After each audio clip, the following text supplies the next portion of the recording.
Hello, and all. Welcome to another episode of MMA Vision Analysis. This one we're talking Israel Adesanya versus Imavov. We're going to talk about Robert Whittaker's comments on this fight. The fight's going to be on a fight card in Saudi Arabia sometime beginning of the year 2025, first quarter. I don't recall the exact date. We're going to talk about Whittaker's comments on this fight. Before getting started, make sure to like, subscribe, click that notification to get all of this that is new from this channel, your channel, the one and only MMA Vision Analysis. Last time around, Israel Adesanya was inside of that octagon. He won against middleweight champion Whittaker. When I was watching that fight, one thing was clearly evident. It seemed like Izzy was having a very difficult time doing the things that he likes to do most, which is dart in and out and manipulate the space around his opponent and bait his opponent and set up traps ultimately. And that's how, he knocked out a guy like Robert Whittaker, obviously. Sets the trap, you lean in, and then he's so quick, manipulating space, darting in and out, all of that good stuff. He was not able to do that against Whittaker. I'm not a fighter. I don't know exactly what's going on, but Whittaker talks about this. He says the fact that Whittaker is so bulky helps him basically cut off the octagon and make Israel Adesanya pause. And Whittaker was not eating those baits, in all honesty. He was implementing his game plan and ultimately forced his will on Izzy, right? Now, I think that there are multiple contributing factors to make Izzy look the way that he does currently. Personally speaking, I think some of it is just normal age stuff. We always remember the best performances for Izzy and kind of hold the guy to that level of expectation when once you reach the peak, obviously everybody's gonna judge you based off your peak, right? And I think comfortably we can all say this right now, that the Izzy that we're looking at is not the peak Izzy. Why can't we just admit that the guy's lost a touch? That's probably exactly what's unfolding, just a bit. Age is definitely a factor. Plus, you have guys that are uprising opponents and contenders and champions, in this case, in the form of Whittaker, who actually, Whittaker talked about this fight prior to him fighting Izzy. He said that once you reached everything, what's the hunger? What keeps you motivated to keep going? And that's kind of true. Once you reach the top, you have to have a why to keep going. He tried out the light heavyweight thing. Did not work out against Blachowicz. I'm not sure if he does that again. And he's a natural middleweight, so I guess Izzy wants to reclaim a middleweight championship. But, like I said, champion of the division, Whittaker has talked about this. He says he doesn't even understand why the guy fights. If you don't have the hunger, right, it's very difficult to compete with somebody who's hungrier than you are. And no, we're not talking about food hunger for the ones of us that like to crack jokes. We're talking about motivation for the game, ambition to achieve heights. Ultimately, I believe that's what creates champions, is their laser focus on achieving. And obviously, I would assume that most guys, gals competing in the UFC, let's say top 15, they all want to be champions, I would assume, but I believe some more than others. And I just question that in Izzy. Does he still have the same level of motivation as the other guys? I don't know. Is he a prime Israel Adesanya like 3-4 years ago? Is he? I kind of question that. Did he lose a touch in terms of speed, in terms of reaction? Perhaps.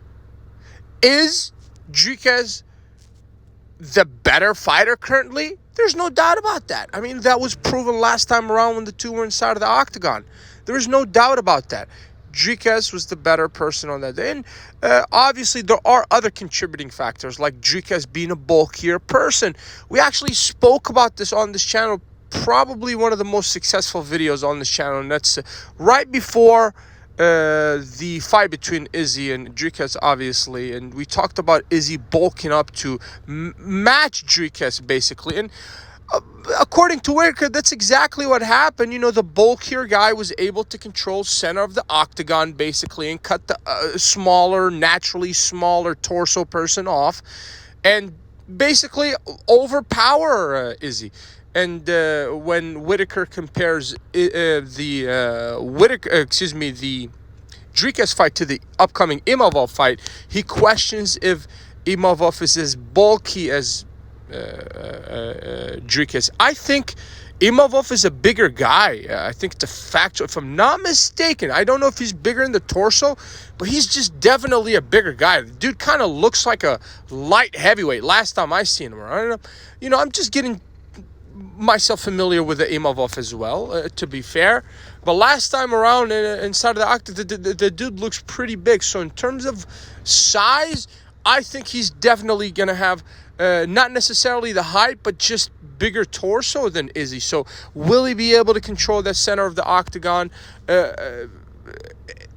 Is Izzy able to make the guy fall for his baits? I don't know. I mean, but you can definitely not, rule that out of the realm of possible options that may unfold that night. Whittaker thinks that if that Izzy shows up, the one that baits you, set up traps, and basically moves in and out and has the superior movement, then Izzy will win. But I question that personally. Is Izzy still able to do that? Like when I look at an Izzy versus a Gastelum, for instance, which is for me one of the most iconic fights ever, and it was a close fight, mind you. You see the movement of Izzy in that fight, and you compare it to for instance, the movement of Izzy in the Sean Strickland fight. It's almost like two different fighters, to be fair. You get flashes of that Izzy, yes, but not like continuously locked in, laser focus, and has the actual physical ability to, implement the things that are, that your mind's telling your body to do. But that's the thing. That's why people retire, ultimately, because they become just a bit slower.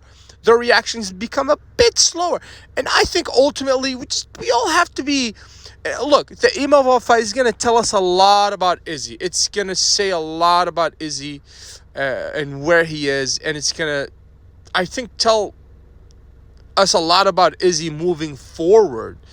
Is this guy staying and competing in the UFC?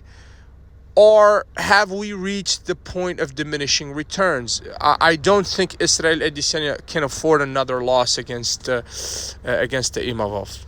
It makes it 3 in a row. Then we're going down the path of Anderson Silva, Tony Ferguson, and you fill in the blank, right? So we don't want that to happen. What kind of Izzy is going to show up against the Imavov? I don't know. To be honest, I feel like the momentum is with Imavov. Imavov possesses, you would assume that he possesses wrestling because of that background. And it's going to be a tough night for both gentlemen. But I believe that the task is bigger for Izzy, because it's like Izzy proven his worth to himself. It's not about us anymore. It's not about the fans. We know what he's capable of. The guy can retire now. I wouldn't be opposed to it. I just hate to see legends take losses and reach point of diminishing returns towards the tail end of their career. I hope that that's not the case with Izzy. This is not me wishing that Imavov loses. It's the legend of the game, and I just, I just hate to see a legend go down that wrong path, right? And for Imavov, you have all the time in the world. Honestly, a loss against Izzy is not going to derail the guy's career unless it happens in like an embarrassing way, and his mindset wouldn't be able to handle like a Paulo Costa or something. But generally speaking, I believe that the momentum is most certainly with the Imavov. Izzy has more pressure on his shoulder. The pressure of 2 losses in a row, making it 3, possibly against the Imavov. And all of the other things that we mentioned earlier, speed, reaction, questioning oneself. Even recently, Izzy hinted, actually talked about it. He said he forgets how great he is. I mean, that kind of explains everything. And for Imavov, you're going up against Izzy. It's a chance for the whole world to know who Imavov is. So it's going to incentivize the guy that much more to put on a iconic performance, perhaps. So it's a very, very tough fight for both gentlemen. I believe it's a tougher fight for Izzy because he's not only fighting against Imavov, he's fighting against himself. If you made it this far, I appreciate you for sticking around. Please let me know. Choose to comment or like, subscribe for more.